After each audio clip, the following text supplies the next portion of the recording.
Acting ಮಾಡ್ತಾರೆ ಕಣ್ಣಣ್ಣ, ಕಲಾವಿದ ಕಣ್ಣಣ್ಣ. ಮೊದಲನೇದಾಗಿ ಎಂಟೈರ್ ಟೀಮ್ಗೆ ಅಭಿನಂದನೆಗಳು. ಕನ್ನಡ ಚಿತ್ರರಂಗದ ಅದೃಷ್ಟ ದೇವತೆ Ashwini madam trailer launch cinema ಮೊದಲನೇ ಹಂತದಿಂದನೂ ಇಷ್ಟಲ್ಲಿದ್ದು ಈ ಸಿನಿಮಾಗೆ ಬಿಗ್ ಸಕ್ಸಸ್. ಒಳ್ಳೇದಾಗ್ಲಿ ನಿಮಗೆ. ನಾನು ಯಾವಾಗಲೂ ಮೇಡಮ್ ಒಂದೇ ಒಂದು ಮಾತು ಹೇಳ್ತಾ ಇದ್ದೆ, ಅವರು ಬಾಹುಬಲಿ ಫಿಲಮ್ ಅಲ್ಲಿ ರಾಜಮಾತೆ ಶಿವಗಾಮಿ ಇದ್ದಂಗೆ ನಾನು ಕಟ್ಟಪ್ಪ ಇದ್ದಂಗೆ. ಮೇಡಮ್ ಎಲ್ಲೂ ನಾನು ನಮ್ಮ ಸಿನಿಮಾಗೆ ಎಲ್ಲ ಕಾಲದಲ್ಲೂ ನಟಭಯಂಕರ ಜೊತೆಲಿ ನಿಂತಿದ್ರು. ತುಂಬ ಖುಷಿ ಆಯಿತು ನಿಮ್ಮ ಸಿನಿಮಾದ ಲಾಂಚ್ಗೆ. ನನಗೆ ತುಂಬ ಖುಷಿ ಏನಂದರೆ ನಮ್ಮ ಗಿರಿ ಸರ್ ಪ್ರೊಡಕ್ಷನ್ ಕೈ ಹಾಕಿದ್ದು. ಐಫ್ಲಿಕ್ಸ್ ಬಂದು ಸಿನಿಮಾ ರಿಲೀಸ್ ಆದ ತಕ್ಷಣ ಎಲ್ಲ ರಿಲೀಸ್ ಆದ್ಮೇಲೆ ಎಲ್ಲ ಭಯ ಪಡ್ಕೊಳ್ತಾ ಇರ್ತಾರೆ, ನಮ್ಮ ಸಿನಿಮಾ ರಿಲೀಸ್ ಆಗಿ 2 hours ಪೈರಸಿ ಬಂದ್ಬಿಡ್ತು ಅಂತ. ಆಮೇಲೆ ಅವ್ರು ನೋಡ್ಕೊಂಡು ಹೋಗ್ತಾರೆ. ಸೊ ನಮ್ಮ ಸಿನಿಮಾಗೆ ಪ್ರತಿ ಹಂತದಲ್ಲಿ ನಿಂತ್ಕೊಂಡು ಇನ್ಕ್ಲೂಡಿಂಗ್ ನಟಭಯಂಕರ ರಿಲೀಸ್ ಆಗೋ ತನಕ ಜೊತೆಗೆ ಬಿಸ್ನೆಸ್ ಪ್ರಥಮ ಬಿಸ್ನೆಸ್ ಮಾಡಿಬಿಟ್ಟು ನನ್ನ ಹತ್ರ ಬನ್ನಿ, ಅಲ್ಲಿ ತನಕ ಬರಬೇಡಿ ಅಂತ ಹೇಳಿದವರು.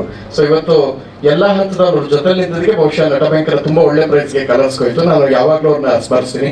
ಇದೇ ಪ್ರೀತಿ ಕನ್ನಡ ಚಿತ್ರರಂಗದ ಮೇಲೆ ಎಲ್ಲ ಹೊಸ ಸಿನಿಮಾ ಮೇಲೆ ನಿಮ್ಗೆ ಇರಲಿ ಅಂತ ನಾನು ಮೂಲಕ ಕೇಳ್ಕೊಳ್ತೀನಿ ಸರ್.